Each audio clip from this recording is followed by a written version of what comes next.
ஆண்டவர் சொன்னார் பாருங்க, நீங்களே தேவனுடைய ஆலயமாய் இருக்கிறீர்கள். கர்த்தருக்கு மகிமை. கர்த்தர் நம்ம தெரிந்து கொண்டிருக்கிறாரு. நீங்க எத்தனை பேர் சொல்ல முடியும், ஆண்டவர் என்னை விசேஷமாய் கர்த்தர் என்னை தெரிந்து கொண்டிருக்கிறார்? எத்தனை பேர் சொல்ல முடியும்? அல்லேலூயா, அல்லேலூயா.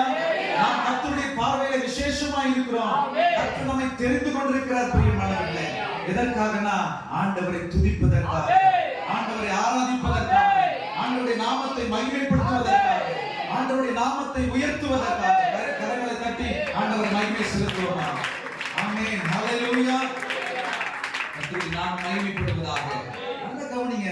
அப்பதான் ஆண்டவருக்கு அவர்கள் பலி செலுத்தும் போது அங்கே ராஜாவும் அங்கே பலி செலுத்துகிறார், ஜனங்களும் அங்கே கூடி வந்து என்ன பண்ணுகிறாங்க? பலி செலுத்துகிறார்கள். தங்களை அவர்கள் என்ன பண்ணாங்க? ஒப்பு கொடுக்கிறாங்க. அவர்கள் தேவனுடைய திட்டத்திற்கும் தேவனுடைய சித்தத்திற்கும் அவர்கள் பூரணமாய் தங்களை ஒப்பு